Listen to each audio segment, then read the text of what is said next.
আল্লাহ তাআলার পক্ষ থেকে হলে রহমত, ফেরেশতার পক্ষ থেকে হলে মাগফিরাত, পশু পাখির পক্ষ থেকে হলে তাসবিহ, মানুষের পক্ষ থেকে হলে দোয়া। বড় করে বলেন সুবহানাল্লাহ। এখন বলেন নামাজ সালাত দৈনিক কয় ওয়াক্ত? 5 ওয়াক্ত। আমাদের দেশে কিছু মানুষ বের হয়েছে বলে না আমরা শুধু 2 ওয়াক্ত নামাজ পড়বো, 3 ওয়াক্ত 5 ওয়াক্ত নামাজ পড়বো না, কারণ 5 ওয়াক্ত নামাজের কথা কোরআনে নেই। কোথায় নাই? কোরআনের মধ্যে ফজর, যোহর, আসর, মাগরিব, এশা এরকম করে করে আল্লাহ নাম ধরে ধরে নামাজের কথা বলে নাই। এগুলো আছে কোথায়? হাদিস শরীফের মধ্যে এসেছে। সেজন্য যতদিন পৃথিবী থাকবে যারা আহলে কোরআন বলে আমরা শুধু কোরআন দিয়ে চলবো, চলতে পারবে না। কারণ কোরআন সংক্ষিপ্ত, এই সংক্ষিপ্ত কোরআন শরীফকে তাফসীর করেছেন হাদিস দিয়ে। আবার এক দল বের হলো আমরা হলো আহলে হাদিস, শুধু হাদিস দিয়ে চলবো। সেই আহলে হাদিসের আমার বিএনপি ভাইদের প্রতি যারা বেগম খালেদা জিয়ার জানাজার নামাজ পড়েছে তাদের ভিতরে শয়তান ওয়াসওয়াসা ঢুকাই দিল, ফেসবুক ঘুরে গেল, ওয়াসওয়াসা ঢুকাই দিল যে বাইতুল মুকাররমের মতো এত বড় খতিব উনি জানাজার নামাজ পড়াইলেন, অথচ ইনি কেন সূরা ফাতিহা যে না পড়ে পড়াইলেন, এটা কি নামাজ হবে? এই দেখছেন উনি বলছেন হবে না। ওরা বলছে আমরা এখানে যারা জানাজার নামাজ পড়ি আমরা নামাজের মধ্যে সূরা ফাতিহা পড়ে নাকি? আপনি পড়েন? এক riwayate পড়ার কথা আছে, কিন্তু হাদিস বললেই যে আমল করতে হবে এরকম তো কথা না। হাদিস তো বলেছে কেউ জানা করেছে তাকে 100 ডোরা মারো, বনবাসে দাও। 100 ডোরা মারলেও আল্লাহ রাসূল কি কাউকে বনবাসে দিয়েছেন? সব হাদিস যে আমলযোগ্য হবে এমন তো কথা না। এখন মানুষকে ধোঁকা দেওয়ার জন্য যে নামাজ পড়ে না তাকে নামাজের দাওয়াত দেয় না, যে নামাজ পড়ে তাকে বলে যে এরকম বাধা, বলে এরকম করো, এরকম করে দাঁড়াও, হাত পায়ে এরকম সেট্টা করে দাঁড়াও। এগুলোর কারণে এগুলো আমাদের কি হচ্ছে এখন ডিস্টার্ব হচ্ছে। ওরা বলতেছে আহলে কোরআন যারা বলে যে আমরা নামাজ পড়বো 2 রাকাত। কয় রাকাত? নাউযুবিল্লাহ বলবেন না। আল্লাহ তাআলা বলছেন দেখেন সুবহানাল্লাহি হিনা তুমসুনা ওয়া হিনা তুসবিহুন। আমার আল্লাহ বলছেন ও মানুষেরা তোমরা সন্ধ্যাবেলায় নামাজ পড়ো এবং ফজরের বেলায় নামাজ পড়ো। তাহলে এখানে আল্লাহ তাআলা মাগরিবের নামাজের কথা বলেছেন অথবা এশারের নামাজের কথাও বলেছেন, আর বলেছেন ওয়া হিনা তুসবিহুন, তোমরা ফজরের সময় কি করো? নামাজ আদায় করো। আল্লাহ তাআলা সূরা হুদের মধ্যে বলেছেন ওয়া আকিমিস সালাতা তারাফাইন নাহারি ওয়া সুলাফাম মিনাল লাইল।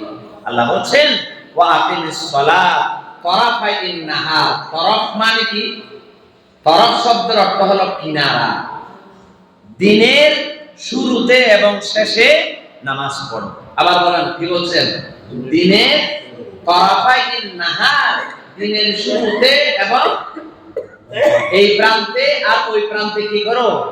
নামাজ আদায় করো। তাহলে ফজরের নামাজের কথা বললো, মাগরিবের নামাজের কথা বললো, আর ঘরে বলছেন ওয়াসুলাফাম মিনাল লাইল, রাতের শুরুতে আরেকটা নামাজ পড়ো। এই নামাজটা এশারের নামাজের কথা আল্লাহ তাআলা কি করেছেন? বলেছেন। তাহলে এখন আমাদের মাগরিবের নামাজ চলে গেল। তারপরে আল্লাহ তাআলা সূরা বনী ইসরাঈলের 68 নম্বর আয়াতে বলেছেন ওয়া আকিমিস সালাতা লিদুলুকিশ শামসি ইলা গাসাকিল লাইল ওয়া কুরআনাল ফাজর।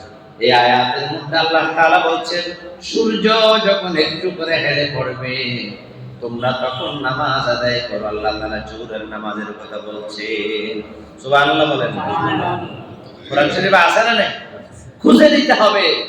ইশারা আল্লাহ তাআলা এই আয়াত এই কোরআন শরীফের মধ্যে বলেছেন ফিহা আয়াতুন মুহকামাতুন হুন্না উম্মুল কিতাব ওয়া উখার মুতাশাবিহাত। কোরআন শরীফের মধ্যে কিছু আয়াত একেবারে স্পষ্ট আর কিছু আয়াত স্পষ্ট নয়।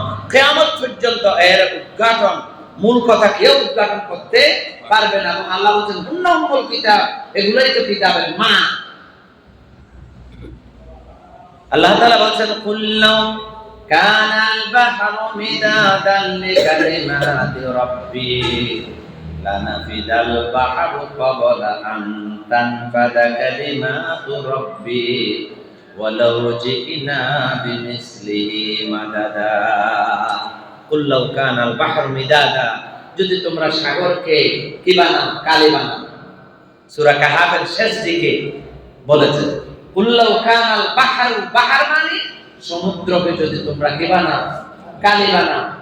এবং যদি পৃথিবীর সমস্ত গাছগুলোকে কি বানাও, কলম বানাও। আল্লাহ তাআলার কলমাকে তোমরা শেষ করতে পারবা লিখে? পারা যাবে? ওয়ালাউ জিনা বিমিসলিহি মাদাদা। আমার আল্লাহ কি সুন্দর করে বললেন দেখেন। এরপরে এখন আসরের নামাজটা তো এখনো পাই নাই। আল্লাহ তাআলা বলছেন অন্য আয়াতের মধ্যে হাফিজু আলাস সালাওয়াতি ওয়াস সালাতিল উসতা। আল্লাহ তাআলা বলছেন দুই নামাজের মধ্যখানের নামাজটাকে তোমরা হেফাজত করো। দুই নামাজ হলো রাতের দুই নামাজ, দিনের দুই নামাজ, ফজর এবং এশা। ফজর এবং যোহর, মাগরিব এবং এশার মধ্যখানে একটা নামাজ আছে, সেই নামাজের নাম হচ্ছে আসরের নামাজ, ঠিক কিনা? আল্লাহ তাআলা এমনে কোরআন শরীফের মধ্যে শপথ করেছেন দুটা অক্তের বেলায়, ওয়াল ফাজরি ওয়া লায়ালিন আশরি ওয়াশ শাফঈ ওয়াল ওয়াতরি। আল্লাহ তাআলা ফজরের জন্য শপথ করেছেন, আরেক জায়গায় বলেছেন ওয়াল আসরি, আসরের সময়ের কসম। গুরুত্বপূর্ণ সময় দুইটা আল্লাহ তাআলা কি করেছেন, শপথ করেছেন। সুবহানাল্লাহ বলেন। তাহলে কেউ যদি বলে কোরআনের মধ্যে 5 ওয়াক্ত নামাজের কথা আছে, বলে যে আমি তো পারবো না, আশা আমার খতিব সাহেব আপনাকে